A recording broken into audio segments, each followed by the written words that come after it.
Merci beaucoup à vous, Franck Aonou, pour ce commentaire de ce matin. On a les acteurs qui ont quelques soucis avec leur montre. William Cliquin, qui était prévu par ici aussi. Eric Deguenon, qui vient de nous rejoindre. Et puis, Bonaventure Agon, qui est directeur de publication du journal Bénin Intelligent, très prononcé, très intéressé par les questions liées justement à la promotion donc, des valeurs culturelles et endogènes, qui ne nous a pas encore rejoint aussi curieusement. Allez, c'est bien bizarre hein, ce matin. C'est vrai que dehors, il fait un temps de chien avec la pluie qui est intempestive et intermittente entre Cotonou et Abomey-Calavi depuis la profondeur de la nuit entre ce dimanche et ce lundi matin. On espère bien, en tout cas, que ceux qui sont absents pourront nous rejoindre. Sans eux, on fera quand même le débat. Hein? Eric, bonjour. Bonjour, Tony. Alors, on va axer nos discussions sur trois axes. La pertinence de la mise en place de ce comité, le profil de ceux qui en font partie et maintenant le lien possible qu'on peut faire entre le vaudou et la promotion du tourisme et les bases à poser.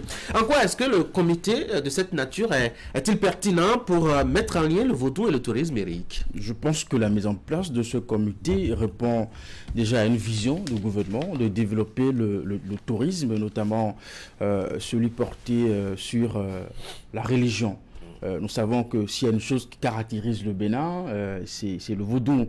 Quand vous êtes béninois et que vous êtes à l'extérieur, on vous identifie facilement avec cette réalité-là. Et donc, il fallait certainement mettre en place ce comité qui va travailler peut-être à répertorier tout ce que nous pouvons avoir comme richesse religieuse du point de vue vaudou, en termes de sites religieux qu'on peut visiter ou qu'on peut mettre sur un planning dans le cadre de ce projet. Et donc la vision, elle est là, mais en même temps, sa mise en place suscite forcément la mobilisation des gens qui ont une connaissance pointue de ce dont il est question. Et je pense que le comité va davantage travailler à cela.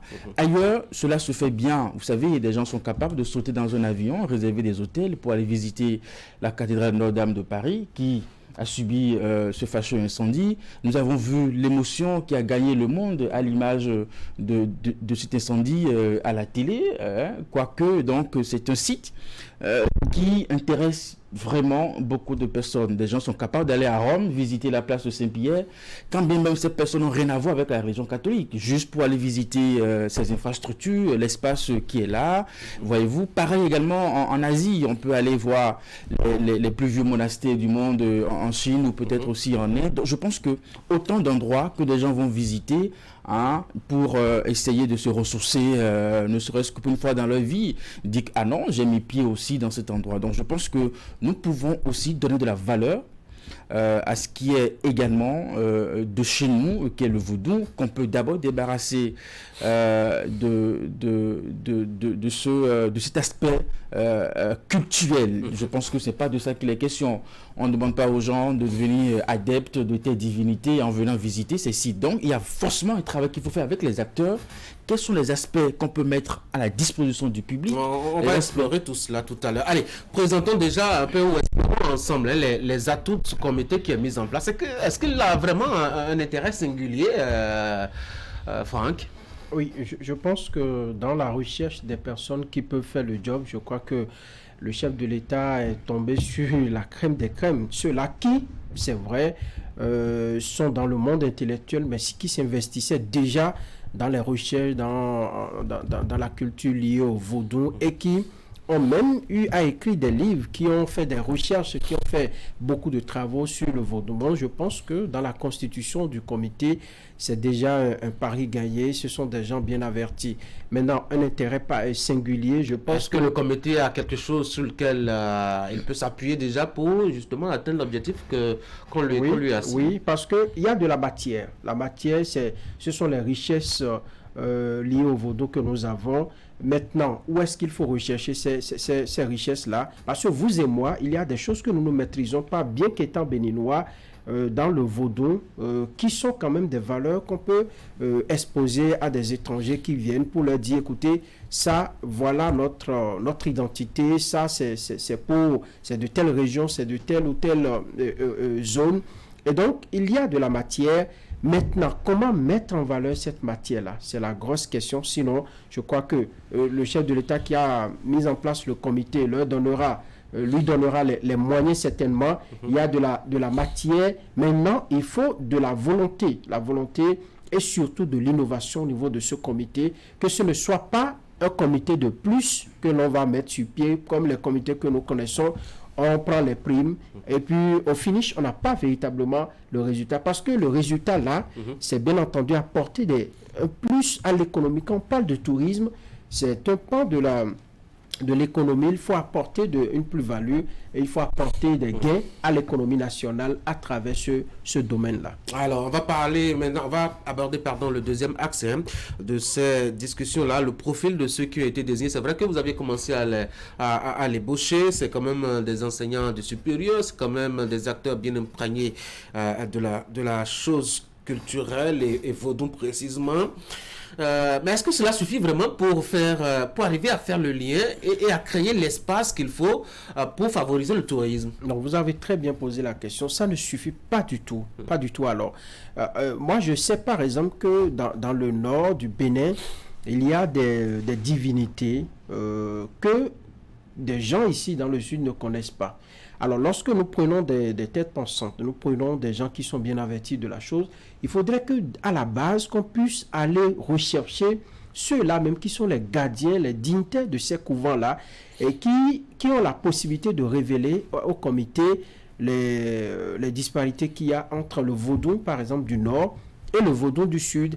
Donc, c'est pour dire que il ne suffit pas que nous ayons ces 10 personnes-là. Je suis sûr que ces 10 personnes iront à la base, iront dans les communes, dans les départements, comme au bon vieux temps, quand on célébrait le vaudou de façon tournante dans toutes les localités. Vous voyez, il y a des structures départementales qui organisaient à des endroits donnés le vaudou. Vous voyez le Guélédé, vous voyez le Kouvitor, vous voyez le Zangbetor et d'autres divinités qui sont typiquement de certaines régions qu'on voit ensemble. Donc je pense qu'il faut s'aligner, il faut également s'imprégner de la façon dont ça se faisait. Sinon, nous aurons, quand on dit vaudou, vous savez que c'est en quelque sorte en langue de la partie de la partie méridionale, pardon. Là-bas aussi, il y a les appellations, il y a le ourou, tout ce que vous voulez. Il y en a là-bas le ogou également. Il y a le ogou qui est vénéré au nord. Il y a le ogou tel que nous le concevons ici dans la partie méridionale. Donc, c'est de faire un répertoire, voilà le mot que je cherchais, répertorier tout ce qui peut nous permettre d'achalander, disons, le menu de ce vocable-là vaudou. Et lorsque, par exemple, vous allez dans le nord, vous êtes bien informé, vous venez dans le sud, vous êtes informé, dans le centre, à l'est et à l'ouest, que vous puissiez retrouver. Maintenant, il faut également les infrastructures. Les infrastructures. Vous allez au musée de plein air de Parakou, ça ne ressemble plus à rien du tout. C'est caduc, tout ce qui est là. Les bâtiments sont vieux, c'est presque abandonné. Je crois que c'est le travail que le comité au principe. Est-ce que le comité, justement, en parlant de lui et du profil des membres qui en font partie, ne part pas avec un handicap? Franck l'a rappelé tout à l'heure, il y a des vaudous au nord, mais j'ai pas l'impression que dans le comité, il y a des têtes pensantes qui sortent de cette région-là, qui peuvent porter l'esprit qu'incarne justement le vaudou dans cette partie du Bénin. Absolument, et c'est ce qu'on peut noter comme insuffisance à la lecture des profils que nous avons, n'est-ce pas, sous nos yeux. Et là, la question se demande, est-ce que c'est une option, un choix de pouvoir identifier des personnes que nous connaissons déjà et qui sont plus connues dans une partie de notre pays? Est-ce que le travail qu'on est en train de leur confier, cela suppose que on a pris d'abord dans un premier temps tout ce qui qu'on peut retrouver comme richesse religieuse dans la partie du Sud. Et est-ce que tout ce que nous avons également comme identité religieuse dans la partie septentrionale n'est pas concerné? C'est des questions qu'on se pose, attendant aussi peut-être de voir le travail qui sera fait de ce comité. Est-ce que ça va prendre en compte également des réalités religieuses de la partie septentrionale pour voir? Ce qui est certain, c'est que nous avons des universitaires et des gens qui ont travaillé sur le vaudou à l'université, des spécialistes du vaudou, mais aussi des gens qui sont des pratiquants. Qu'on connaît, tels que dignitaires de telle divinité également, qui sont membres de ce comité. Et quand je lis un peu le décret de création, c'est que le comité des rites vaudous est chargé de contribuer à la labellisation des rites, cérémonies et pratiques des couvents du vaudou dans le cadre de leur mise en œuvre en tourisme. Ses membres ont pour mission d'appuyer tous les travaux liés à la mise en tourisme du patrimoine culturel vaudou, d'apporter un appui conseil, bien entendu, à la labellisation des produits touristiques liés au vaudou. Donc tout est un peu concentré sur le vaudou. Certainement que le travail qui sera fait est immense. Et là-dessus, je suis d'accord avec Franck.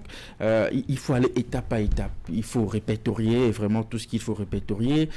Essayer de voir avec nos devanciers dans ce milieu, négocier si possible avec eux, voir ce qu'on peut prendre accessible, n'est-ce pas, pour le public, et ce qui peut être toujours considéré comme caché, mais aussi les infrastructures. Et ça, c'est ce qui nous manque beaucoup. Si des gens peuvent quitter nos terres, aller visiter, je l'ai dit tout à l'heure, peut-être aller en Israël, à Jérusalem, visiter des sites religieux. Il y a des infrastructures qui font de ces sites, qui les rendent uniques au monde. Alors, est-ce que nous, si par exemple, quel est le plus grand hôtel de vaudou au Bénin? Où est-ce qu'on peut aller retrouver ça? Quel est le plus grand hôtel d'une telle divinité, telle divinité? Où est-ce qu'on peut aller retrouver ça? Quand vous quittez Dassa pour aller à Bantek, quelque part à droite, il y a un site où vous posez toujours la question, mais qu'est-ce que les gens font là? Vous voulez parler de vaudou de Savalo, là? D'Anrokon, je ne sais pas si c'est comme ça on appelle. D'Ankoli. D'Ankoli, voilà. Il y a du monde. C'est des endroits qu'on peut identifier, aménager, rendre ça vraiment unique en son genre. Et il paraît que le vaudou a un esprit, c'est qu'on n'aménage pas et qu'on ne le rende pas aussi. Voilà des questions. Aussi huppé comme ça, c'est lieu de résidence. Ça reste comme ça. Bon, voilà des questions d'études, mais toujours est-il que le lieu s'agrandit. Il y a des choses qu'on peut faire quand même. Il y a vraiment du monde. Vous venez, vous achetez, vous faites des achats, vous offrez la divinité, vous évoquez votre souhait, et puis c'est tout. On peut encore identifier des sites comme ça et essayer vraiment d'améliorer le visage de ces sites. Je donne souvent un exemple. Vous savez, quand on raconte l'histoire de l'esclavage, on a plus de produits touristiques qui retracent vraiment l'histoire de l'esclavage à Ouida plutôt que l'île de Gorée au Sénégal. Mais pourtant, parce que là-bas, on a aménagé des infrastructures, au Sénégal, on profite plus de cette histoire de façon touristique que chez nous au Bénin. Voyez-vous, aujourd'hui, on peut se réjouir de ce qu'il y a un projet qui est en train de changer le visage du port du Nord-Retour, de la route des esclaves. Ça, c'est ce qu'il faut continuer par faire sur chaque endroit où on estime que on peut drainer du monde, on peut vraiment amener des gens. On nous a parlé plusieurs fois de cette poésie, le dernier voyage du roi Béanzin. Si on descend aujourd'hui sur le plateau d'Abomey, est-ce qu'on ne peut pas refaire le circuit, n'est-ce pas? Le circuit existe et il faut demander aux acteurs. Mais dans quel état? Voilà. Dans quel état? Allez, on va aborder le troisième axe de nos discussions. Comment est-ce qu'il faut véritablement? C'est vrai que vous aviez commencé à demander qu'on aménage un peu les sites touristiques et autres, mais est-ce que c'est possible aussi? Est-ce qu'on a véritablement de la matière aujourd'hui pour que nos vaudous, sans être profanés, puissent quand même servir en termes d'économie pour, ma foi, permettre l'essor du tourisme chez nous, Franck? C'est une grosse question. Sans être profané, c'est très important. Et c'est en cela que nos universitaires qui ont été choisis doivent faire appel aux compétences de ceux qui sont au contact des réalités du vaudou. Je veux parler des dignitaires, de ceux qui sont les gardiens, qui ne se déplacent pas et qui font tout pour garder l'esprit vaudou dans tel ou tel couvent. C'est très important, sinon on va passer à côté de la plaque. On va passer carrément à côté de la plaque. C'est vrai, on ne peut pas améliorer, on ne peut pas déplacer l'esprit. L'esprit n'aime pas trop qu'on déplace, qu'on l'améliore. Mais par exemple, la route qui mène à un temple, à la route qui mène à un couvent, on peut l'aménager de sorte à permettre aux touristes qui veulent aller visiter de ne pas avoir trop de difficultés. Parce que si la route n'est pas bien aménagée, si l'accès à ce couvent-là n'est pas bien fait, le touriste n'ira pas là-bas. Et détrompez-vous, les Occidentaux, les étrangers en griffe tels qu'on les appelle, ce sont des gens qui ont investi le couvent depuis fort longtemps. Ceux qu'ils veulent venir voir. Et c'est là où j'allais vous demander, mais qu'est-ce qu'on veut leur vendre maintenant? Les gars, ils sont rentrés chez nous, ils connaissent tout, parfois même mieux que nous. Ils sont initiés, ils ont même racheté tous nos assets chez nous, il n'y a que de mieux faire. Absolument. Qu'est-ce qu'on veut leur montrer? J'ai suivi un reportage, quelqu'un qui a déjà pris le phare et qui consulte pour des gens en France et qui a son couvent.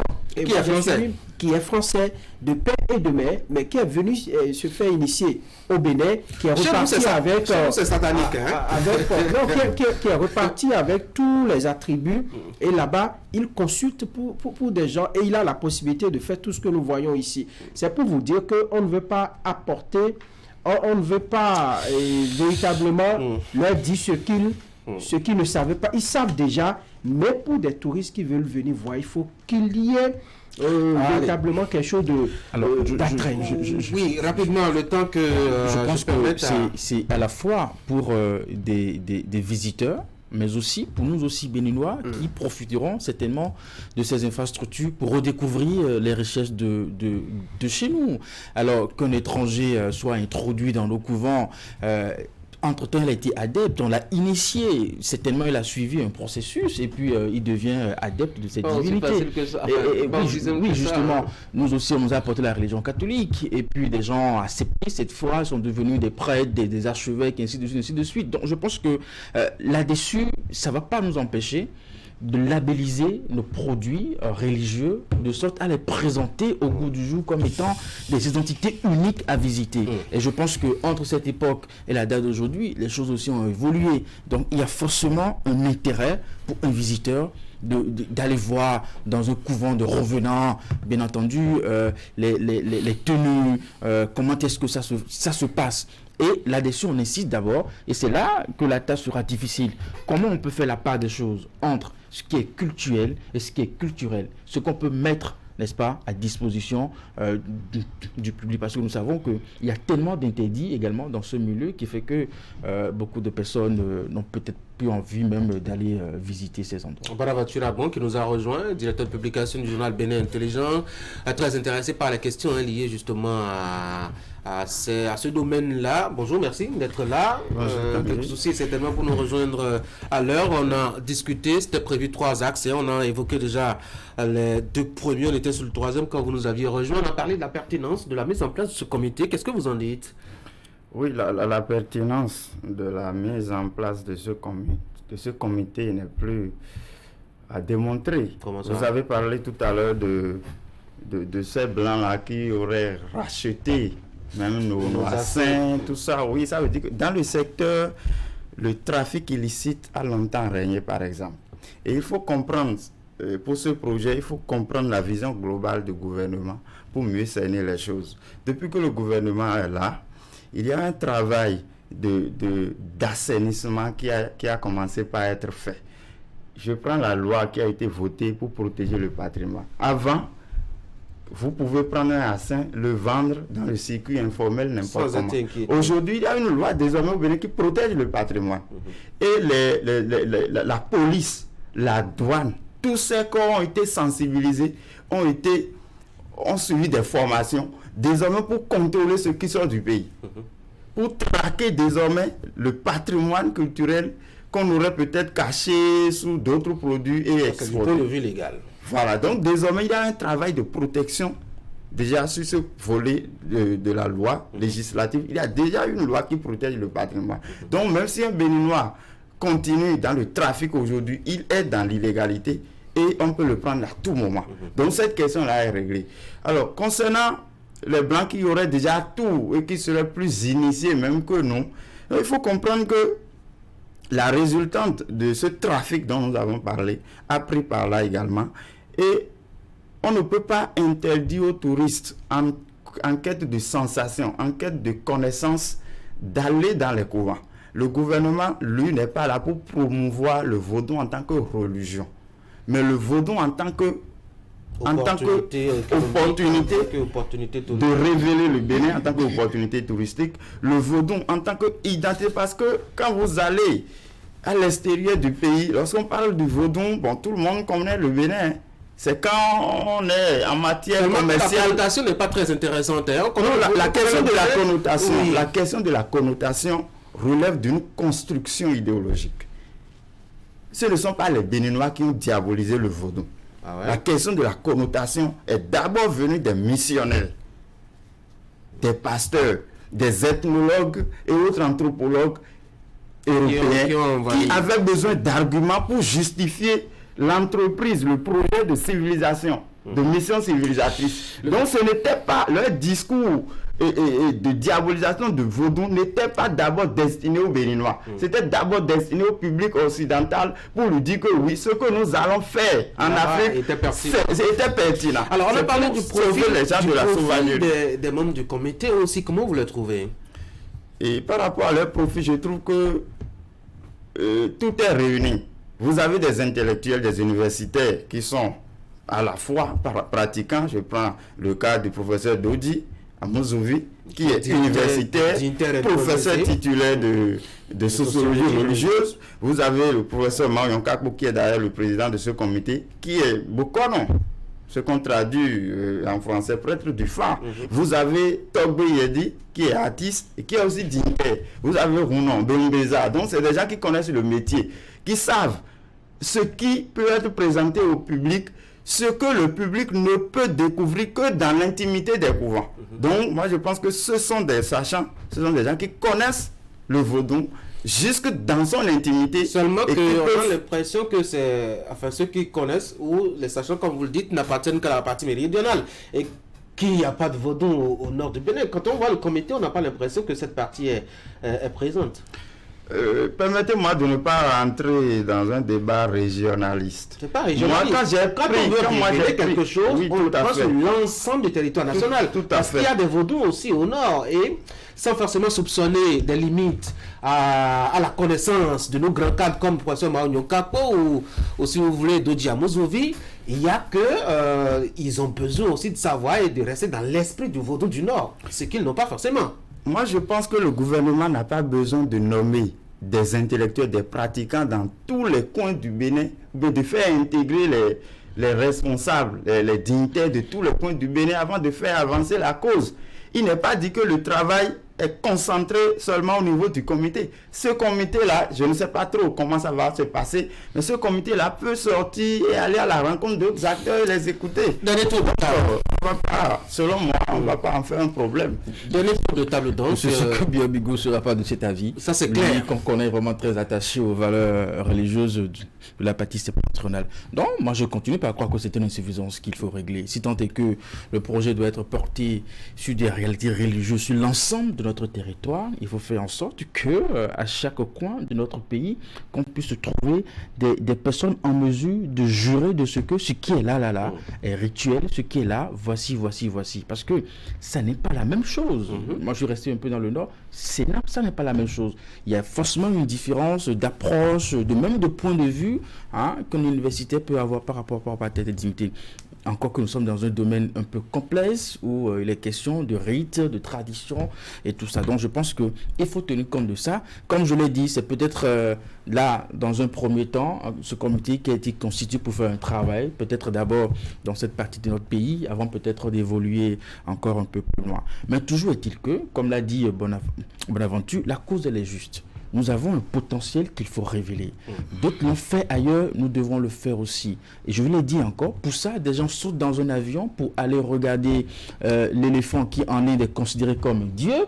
Les gens sautent dans un avion pour aller regarder des singes qui sont considérés comme des dieux ailleurs. Nous aussi, nous pouvons le faire. Et ce n'est pas l'aspect mystère qui nous intéresse. Là-dessus, il faut être vraiment très précis. Nous voulons justement davantage apprécier les potentialités que nous avons dans notre pays dans ce secteur-là. Franck, alors se questionner sur le profil de ceux qui sont réunis aujourd'hui pour mener cette mission-là. Ce n'est pas un débat régionaliste. À mon avis, c'est un débat régionaliste, mais positif. Parce que déjà, il faut relever les insuffisances, il faut relever ce que peut-être les membres du gouvernement n'ont pas perçu. Et c'est en cela que je dis l'ouverture dont les membres doivent faire montre doit être assez assez grande pour aller vers d'autres entités, pour aller vers d'autres personnes. On a cité par exemple professeur Léon Bigou.